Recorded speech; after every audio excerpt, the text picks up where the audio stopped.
किसान भाइयों नमस्कार, मैं हूं नीता सिंह। कृषि दर्शन कार्यक्रम में आप सभी का स्वागत है। सारी दुनिया कोरोना महामारी के संकट से जूझ रही है, लेकिन साल दर साल जिस तरह से कृषि जगत से जुड़ी तमाम जानकारियां हम आप तक पहुंचाते रहे हैं, आगे भी पहुंचाते रहेंगे और साथ ही आपको ये भी बताएंगे कि इस महामारी के समय में आपको किस तरह की सावधानियां बरतनी चाहिए। तो आइए शुरू करते हैं आज का कृषि दर्शन कार्यक्रम, जिसमें होंगे 3 सेगमेंट: विज्ञान और किसान, कृषि स्टार्टअप और फार्मिंग इंडिया।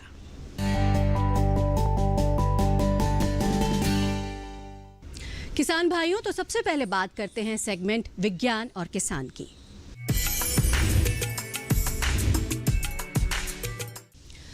दुनिया के ज़्यादातर देशों में धान की रोपाई हाथ से की जाती है, लेकिन अब कुछ जगहों पर अलग अलग तरह की मशीनों का इस्तेमाल होने लगा है। इन मशीनों के लिए चटाई प्रकार की पौध का इस्तेमाल किया जाता है, जिसको लेकर के किसान ज़्यादा उत्साहित नहीं है और लोग सीधी बिजाई की ओर रुख करने लगे हैं, जिसके लिए एक नई मशीन बनाई गई है।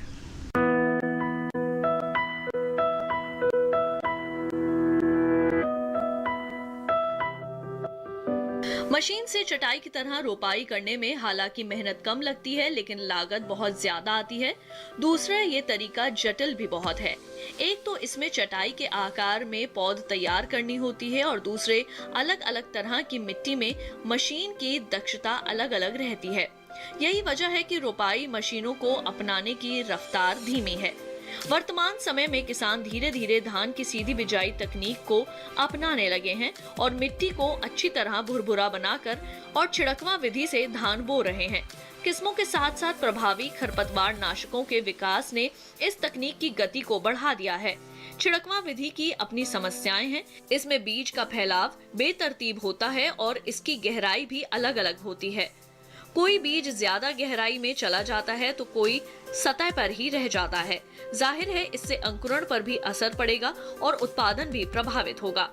इसी समस्या को देखते हुए कृषि अभियांत्रिकी महाविद्यालय डॉक्टर राजेंद्र प्रसाद केंद्रीय कृषि विश्वविद्यालय पूसा के वैज्ञानिक ने चावल गेहूं का बीज बोने की मशीन तैयार की है। धान में पौधे से पौधे की दूरी 8 से 15 सेंटीमीटर और कतार से कतार की दूरी 20 सेंटीमीटर रखी जाती है। ये मशीन इस दूरी को बनाए रखने में सक्षम है। इसके अलावा बीज को एक समान वांछित गहराई में बोती है। कतार में बुवाई करने से सिंचाई में भी आसानी रहती है और निराई गुड़ाई में भी।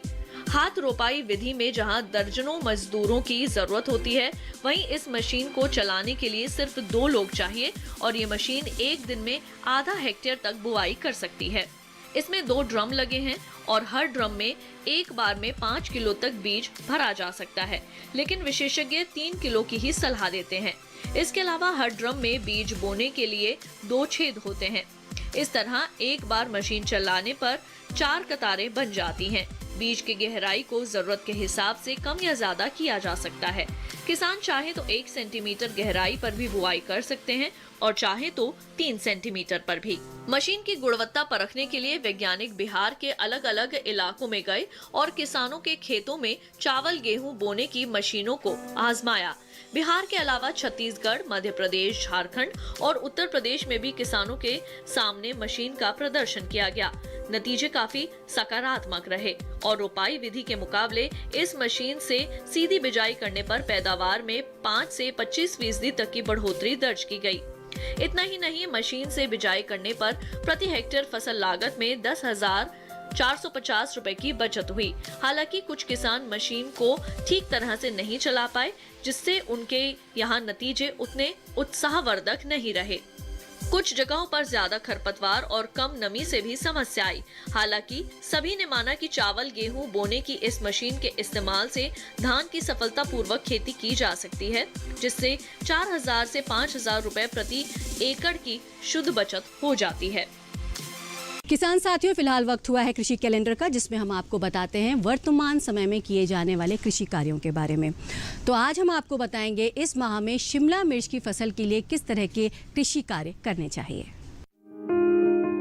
शिमला मिर्च की फसल में निराई गुड़ाई का कार्य करते रहना चाहिए। फसल में आवश्यकता अनुसार 10 से 7 दिनों के अंतराल पर हल्की सिंचाई का कार्य भी करते रहें।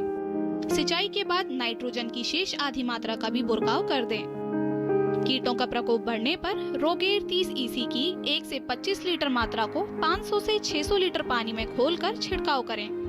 यदि कीटों का प्रभावी नियंत्रण ना हो पाए तो छिड़काव 10 से 15 दिन के अंतराल पर करते रहें। ध्यान रहे कि तोड़ाई और दवाई के छिड़काव के बीच कम से कम 6 से 7 दिन का अंतराल अवश्य रखें। और फिलहाल वक्त एक छोटे से ब्रेक का। ब्रेक के बाद जल्द हाजिर होते हैं, आप कहीं जाइएगा नहीं।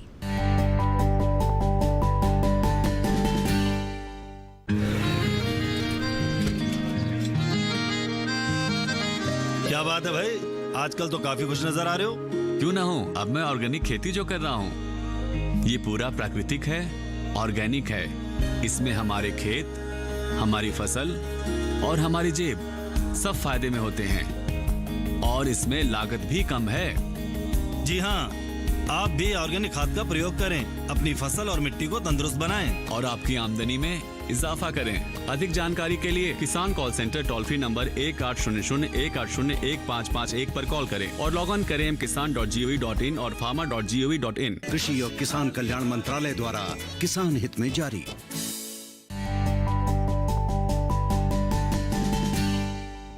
ब्रेक के बाद एक बार फिर आप सभी का स्वागत है और फिलहाल वक्त है अगले सेगमेंट कृषि स्टार्टअप का। कहते हैं दिलों में हौसला हो तो बंजर जमीन में भी फूल उगाए जा सकते हैं और इसी को सच कर दिखाने में सफलता हासिल की है पद्मश्री पुरस्कार से सम्मानित राधा मोहन और साबरमती ने, जो कि पिता पुत्री की जोड़ी हैं।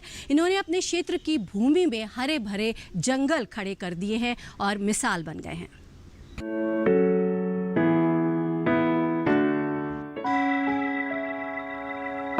ओडिशा के नयागढ़ जिले के राधा मोहन और उनकी पुत्री साबरमती ने बंजर भूमि को हरे भरे जंगल में तब्दील किया और उनके इस कदम को सराहा भी गया। भारत सरकार द्वारा 2020 में उन्हें पद्मश्री पुरस्कार से सम्मानित किया गया। अर्थशास्त्र के सेवानिवृत्त प्रोफेसर राधा मोहन और उनकी बेटी साबरमती संरक्षण मॉडल के जरिए स्थानीय किसानों की मदद कर रहे हैं। पिता पुत्री ने मिलकर संभव रिसोर्स सेंटर की शुरुआत की, जहां देश भर से आए किसान बीजों की अदला बदली करते हैं और जैविक खेती के बारे में सीखते हैं। संभव रिसोर्स सेंटर विलुप्त होती पुरानी फसलों को जिंदा करने का प्रयास कर रहा है। दोनों लोगों ने मिलकर नारायणगढ़ जिले की लगभग 36 हेक्टेयर जमीन को, जो कि बंजर थी, उसे मृदा और जल संरक्षण तकनीक से जीवंत किया, जिसे अब लोग फूड फॉरेस्ट के नाम से जानते हैं। इस जंगल में मसालों के 1000 से ज्यादा पेड़ लगाए गए हैं, जबकि 500 प्रकार की धान की खेती हो रही है और 700 प्रकार के पुराने बीजों का संग्रहालय भी है। गांधीवादी पिता बेटी की इस जोड़ी को केवल जैविक तकनीकों का उपयोग करके भूमि के एक अपमानित टुकड़े को एक विशाल खाद्य वन में बदलने का श्रेय दिया जाता है। उन्होंने बताया कि मिट्टी और जल संरक्षण विधियों का उपयोग करके ये उपलब्धि हासिल की गई है। फसलों की कटाई जारी है, किसान इसकी मंडाई वगैरह करेंगे और फिर बाजार में भी लेकर जाएंगे। दूसरी ओर कोरोना का प्रकोप जारी है, ऐसे में किसानों को किस तरह की सावधानियां बरतनी चाहिए, आइए जानते हैं इस रिपोर्ट में।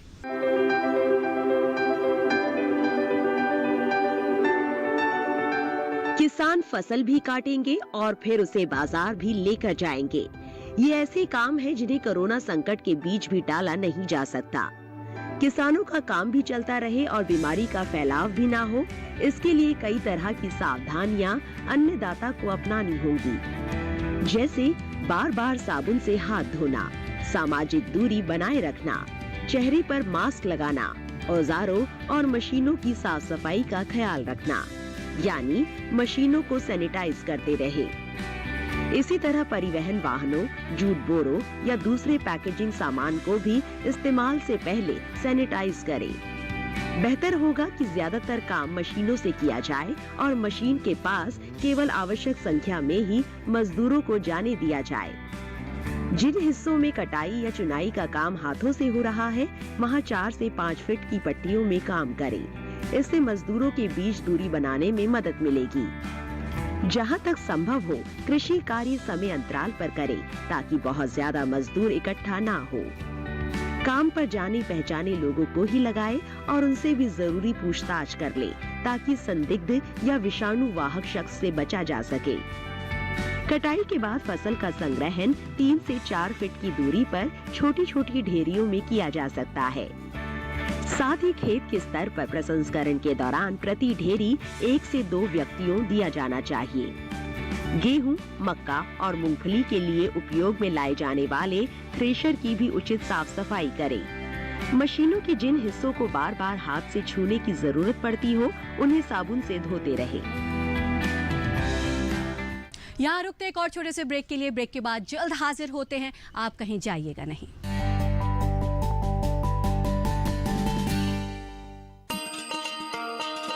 किसान भाइयों गांठ बांध लो, गांठ बांध लो, बात बहुत है काम की, समृद्धि के पैगाम की।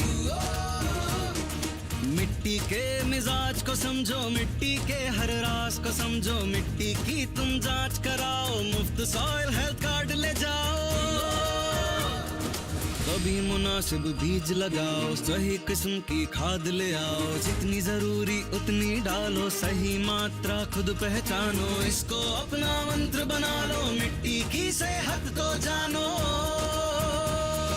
बात बहुत है काम की, कम लागत अधिक वरदान की। किसान भाइयों गांठ बांध लो, आज ही मिट्टी की जांच कराएं। राज्य सरकार के कृषि अधिकारी से संपर्क करें और मुफ्त में सॉइल हेल्थ कार्ड पाएं। कृषि और किसान कल्याण मंत्रालय द्वारा किसान हित में जारी।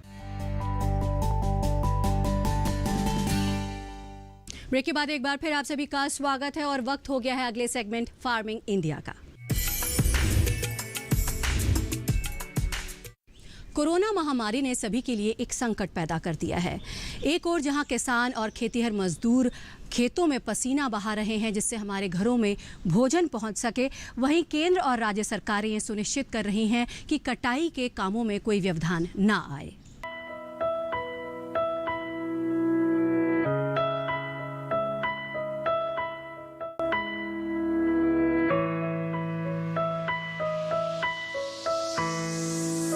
इस बार देश में 3,15,80,000 हेक्टेयर रकबे में गेहूं बोया गया।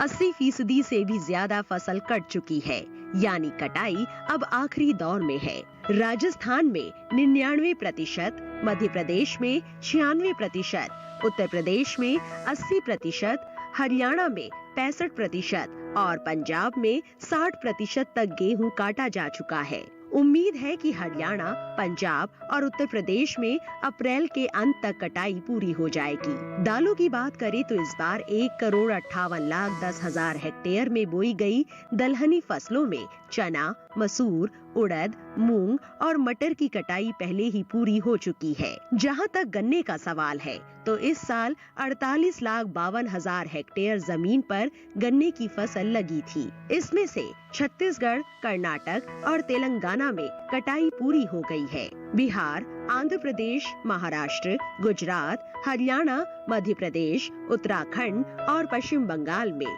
92 से 98% फसल काटी जा चुकी है, जबकि उत्तर प्रदेश में 84% ही कटाई हो पाई है। अनुमान है कि ये मई के मध्य तक जारी रहेगी। आंध्र प्रदेश, असम, छत्तीसगढ़, कर्नाटक, केरल, ओडिशा, तमिलनाडु, तेलंगाना, त्रिपुरा और पश्चिम बंगाल में 45,32,000 हेक्टेयर में बोई गई धान में से 18,73,000 हेक्टेयर की कटाई हो चुकी है। बाकी फसल भी कटाई के लिए तैयार हो रही है। तिलहनी फसलों में सरसों की बुआई लगभग 70 लाख हेक्टेयर में की गई थी। इसमें से राजस्थान, उत्तर प्रदेश, मध्य प्रदेश, पश्चिम बंगाल, झारखंड, गुजरात, छत्तीसगढ़, ओडिशा और असम में कटाई का काम पूरा हो चुका है। हरियाणा में भी कटाई लगभग पूरी हो गई है और पंजाब में करीब 77% काम हुआ है। मूंगफली की बुआई 7,34,000 हेक्टेयर में की गई थी। इसकी 62% से ज्यादा फसल काटी जा चुकी है।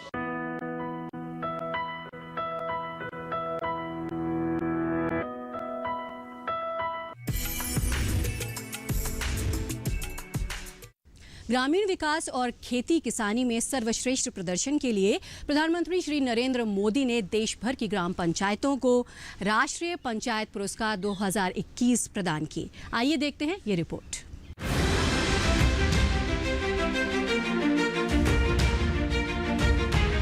पंचायती राज मंत्रालय प्रतिवर्ष 24 अप्रैल को राष्ट्रीय पंचायती राज दिवस मनाता है। पंचायतों का प्रोत्साहनीकरण योजना के तहत पंचायती राज मंत्रालय इस दिन राष्ट्रीय पंचायत पुरस्कार का वितरण करता है। ये पुरस्कार देश की 2.6 लाख से ज्यादा पंचायतों में से सर्वश्रेष्ठ प्रदर्शन करने वाली पंचायतों को सम्मानित करता है और उनके प्रतिनिधियों के साथ जुड़ने का एक अनोखा मौका देता है। प्रत्येक वर्ष की तरह इस वर्ष भी राष्ट्रीय पंचायत पुरस्कार 2021 के 4 विभिन्न श्रेणियों के तहत देश भर के लगभग 74,000 से अधिक पंचायतों ने भाग लिया। पिछले वर्ष की तुलना में ये लगभग 28% अधिक भागीदारी है। इनमें सर्वश्रेष्ठ प्रदर्शन करने वाली ग्राम, ब्लॉक और जिला पंचायतों को 313 पुरस्कारों से सम्मानित किया गया है। इसके अतिरिक्त ई पंचायत पुरस्कार श्रेणी के तहत सर्वश्रेष्ठ प्रदर्शन करने वाले 12 राज्यों को सम्मानित किया गया है। इस वर्ष 224 पंचायतें दीनदयाल उपाध्याय पंचायत सशक्तिकरण पुरस्कार की हकदार बनी। उनमें गुजरात में सबरकांठा जिले की विजयनगर ब्लॉक पंचायत और तेलंगाना की मेडक जिला पंचायतें हैं। सामाजिक और आर्थिक विकास की दिशा में किए गए कार्यों के लिए इन पंचायतों को राष्ट्रीय स्तर पर इस पुरस्कार द्वारा सम्मानित किया गया। नानाजी देशमुख राष्ट्रीय गौरव ग्राम सभा पुरस्कार विशेष रूप से प्रभावी ग्राम सभाओं के माध्यम से गाँवों की सामाजिक और आर्थिक संरचना को सुधारने में उत्कृष्ट प्रदर्शन करने के लिए प्रत्येक राज्य, केंद्र शासित प्रदेश में एक ग्राम पंचायत को प्रदान किया जाता है। इस वर्ष 30 ग्राम पंचायतें इसमें विजयी हुई, जिनमें से एक है राजस्थान की झुंझुनू जिले की भोजसर ग्राम पंचायत, जिसने इस पुरस्कार के उद्देश्यों को पूरा करने के लिए कदम उठाए। बाल हितैषी ग्राम पंचायत पुरस्कार बच्चों के स्वास्थ्य संवर्धन और विकास के लिए अनुकूल माहौल पैदा करने के लिए उत्कृष्ट प्रदर्शन करने वाली प्रत्येक राज्य, केंद्र शासित प्रदेश में एक ग्राम पंचायत को प्रदान किया जाता है। 2021 में 30 पंचायतें इस पुरस्कार की हकदार बनी। इनमें ओडिशा के गंजम जिले में कवि सूर्यनगर ब्लॉक की बोरासिंगी ग्राम पंचायत और मणिपुर में बिष्णुपुर जिले की कैनो ग्राम पंचायत शामिल है। बच्चों का 100% टीकाकरण, ड्रॉप आउट बच्चों का पुनः नामांकन, बालिकाओं का स्वास्थ्य और स्वच्छता सुनिश्चित करना, ग्राम स्तरीय बाल संरक्षण समिति का गठन जैसे उत्कृष्ट प्रयासों के फलस्वरूप इन पंचायतों ने ये पुरस्कार जीता। ग्राम पंचायत विकास योजना बनाने की ओर प्रोत्साहित करने के लिए प्रत्येक राज्य और केंद्र शासित प्रदेश में एक ग्राम पंचायत को ग्राम पंचायत विकास योजना पुरस्कार दिया जाता है। इस वर्ष 29 ग्राम पंचायतों को इस पुरस्कार के लिए चुना गया। उत्तराखंड में देहरादून जिले के सहसपुर ब्लॉक में स्थित अटक फार्म ग्राम पंचायत उनमें से एक है। इस पंचायत ने एक समग्र GPDP बनाते हुए अपनी पंचायत में प्रभावी बदलाव लाया। पंचायत को ई पंचायत एप्लीकेशन को अपनाने और लागू करने में सक्षम, अधिक पारदर्शी, जवाबदेह और प्रभावी बनाने के लिए ई पंचायत पुरस्कार इस बार 12 राज्यों को दिए गए हैं, जिनमें उत्तर प्रदेश अग्रणी रहा। इस वर्ष से मंत्रालय ने पुरस्कृत पंचायतों को पुरस्कार राशि सीधे हस्तांतरित करने के लिए एक बड़ा फैसला लिया है। आज माननीय प्रधानमंत्री जी के कर कमलों द्वारा इलेक्ट्रॉनिकली सिंगल क्लिक से पंचायतों को पुरस्कार राशि हस्तांतरित की जाएगी। पंचायतों के इस योगदान और भूमिका को ध्यान में रखते हुए राष्ट्रीय पंचायत पुरस्कार पंचायतों एवं हमारे ग्रामीण वासियों को प्रगति के पथ पर अग्रसर होने के लिए और भी प्रेरित करेंगे तथा देश को आत्मनिर्भर बनाने में एक अहम भूमिका निभाएंगे।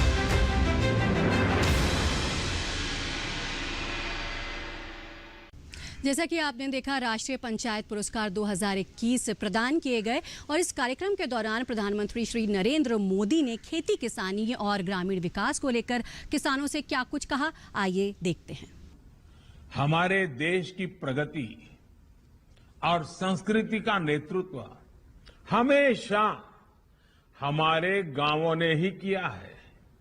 इसलिए आज देश अपनी हर नीति और हर प्रयास के केंद्र में गांवों को रखकर आगे बढ़ रहा है। हमारा प्रयास है कि आधुनिक भारत के गांव समर्थ हो, आत्मनिर्भर हो। इसके लिए पंचायतों की भूमिका को बढ़ाया जा रहा है। पंचायतों को नए अधिकार दिए जा रहे हैं। पंचायतों को डिजिटल बनाने के लिए हर गांव को फाइबर नेट से जोड़ने का काम भी तेजी से चल रहा है। आज हर घर को शुद्ध जल देने के लिए चल रही जल जीवन मिशन जैसी बड़ी योजना की जिम्मेदारी पंचायतों को सौंपी गई है। ये अपने आप में एक बहुत बड़ा काम हमने आपके जिम्मे आपकी भागीदारी से आगे बढ़ाया है। आज गांव में रोजगार से लेकर गरीब को पक्का घर देने तक का जो व्यापक अभियान केंद्र सरकार चला रही है, वो ग्राम पंचायतों के माध्यम से ही आगे बढ़ रहा है। गांव के विकास के लिए प्राथमिकताएं तय करनी हो, उनसे जुड़े निर्णय लेने हो, इसमें भी पंचायतों की भूमिका बढ़ाई गई है। आप अपने गांव की चिंता करें, गांव की इच्छाओं अपेक्षाओं के मुताबिक विकास को गति दें। इसके लिए देश आपसे अपेक्षा भी कर रहा है, आपको संसाधन भी दे रहा है। यहां तक कि गांव के अनेक खर्चों से जुड़ी अनेक शक्तियां भी सीधी पंचायतों को दी जा रही है। छोटी छोटी जरूरतों के लिए आपको सरकारी दफ्तरों में अब कम से कम जाना पड़े, इसकी चिंता कर रहे हैं। अब जैसे आज ही जो कैश इनाम, कैश प्राइज यहां दिए गए हैं, वो सीधे पंचायतों के बैंक अकाउंट में जमा किए गए हैं। साथियों, भारत सरकार ने 2.25 लाख करोड़ रुपए से ज्यादा की राशि ग्राम पंचायतों के हाथ में ही दी है। इतनी बड़ी धनराशि पंचायतों को इससे पहले कभी नहीं दी गई थी। इस पैसे से गांव में साफ सफाई से जुड़े कार्य, उसकी प्राथमिकता रखनी चाहिए। साफ पीने के पानी की व्यवस्था करने के लिए प्रयत्न करना चाहिए।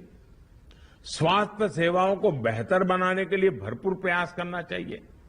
लेकिन जब गांव के विकास के लिए इतना पैसा जाएगा, इतने काम होंगे, तो अपने ग्रामवासी ये भी अपेक्षा करेंगे कि हर काम में पारदर्शिता होनी चाहिए।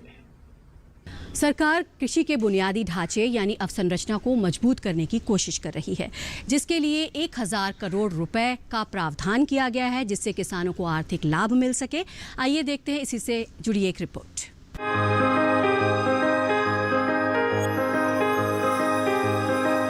कृषि क्षेत्र को बेहतर बनाने के लिए अवसंरचना यानी बुनियादी ढांचा बहुत ही महत्वपूर्ण है। सरकार कटाई उपरांत प्रबंधन तंत्र को मजबूत कर रही है।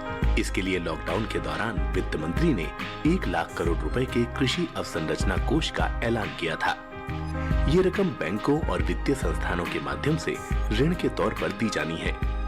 आम किसानों के अलावा प्राथमिक कृषि ऋण सोसाइटी, विपणन सहकारिता सोसाइटी, कृषि उत्पादक संगठन, स्वयं सहायता समूह, बहुउद्देशीय सहकारिता सोसाइटी, कृषि उद्यम और स्टार्टअप इसके माध्यम से ऋण ले सकते हैं।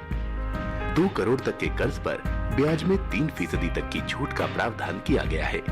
ये योजना फिलहाल 10 साल के लिए है, यानी 2020-21 से 2029-30 तक। 1 लाख करोड़ की रकम 4 साल में जारी की जाएगी। पहले साल 10,000 करोड़ रुपए और फिर अगले 3 वित्तीय वर्षों में 30-30 हजार करोड़। भारत की 58% जनसंख्या की रोजी रोटी का दारोमदार कृषि और उससे जुड़े व्यवसायों पर है।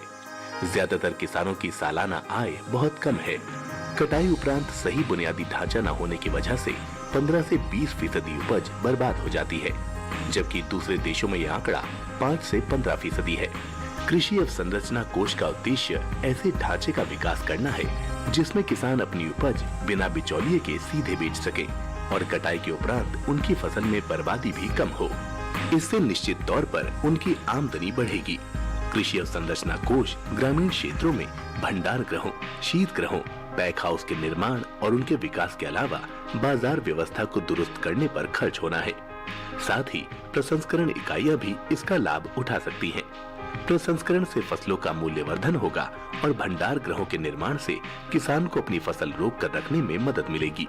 फसल को रोकने का फायदा ये होगा कि बाजार में जब भी बेहतर भाव होगा तब वो फसल बेच सकेंगे। किसान भाइयों, जैसा कि आप जानते हैं, कृषि जगत से जुड़ी तमाम जानकारियां आप तक पहुंचाने के लिए कई सारे मोबाइल ऐप लॉन्च किए गए हैं। ऐसे ही मोबाइल ऐप के बारे में आज हम आपको बताएंगे, जिसका नाम है फार्म्स मोबाइल ऐप। कृषकों को उन्नत कृषि यंत्र ऑनलाइन उपलब्ध कराने के लिए फार्म्स ऐप एप्लीकेशन लॉन्च किया गया है। ये एप्लीकेशन भारत के सिर्फ 6 राज्यों में पायलट प्रोजेक्ट के तहत लॉन्च किया गया है, जिसमें मध्य प्रदेश भी शामिल है। इसका उद्देश्य कृषकों को उन्नत कृषि यंत्र ऑनलाइन उपलब्ध कराना है। जिले के समस्त कस्टम हायरिंग हितग्राही एवं हाईटेक कस्टम हायरिंग हितग्राही एवं वो कृषक जो कृषि उद्यम के क्षेत्र में जुड़े हैं, वे उन्नत कृषक जिनके पास में ट्रैक्टर आदि यंत्र उपलब्ध हैं, वे गूगल प्ले स्टोर पर जाकर इस एप्लीकेशन को डाउनलोड कर लाभ ले सकते हैं। गूगल प्ले स्टोर की डायरेक्ट लिंक नीचे दी गई है। किसान इस एप्लीकेशन पर अधिक से अधिक संख्या में जुड़कर अपना पंजीकरण कराकर लाभ ले सकते हैं। तो ये था हमारा जानकारियों से भरपूर आज का कार्यक्रम। आप चाहें तो कार्यक्रम से जुड़े सुझाव हमें भेज सकते हैं। आप हमें ईमेल भी कर सकते हैं। हमारा ईमेल आईडी है krishidarshan@gmail.com। आप चाहें तो हमें पत्र भी लिख सकते हैं। हमारा पता है कृषि दर्शन कमरा नंबर 58, CPC दूरदर्शन खेलगांव, नई दिल्ली 110049। तो ये था आज का कृषि दर्शन कार्यक्रम। अगली बार फिर हाजिर होंगे कुछ और नई जानकारियों के साथ। तब तक के लिए दीजिए इजाज़त। नमस्कार।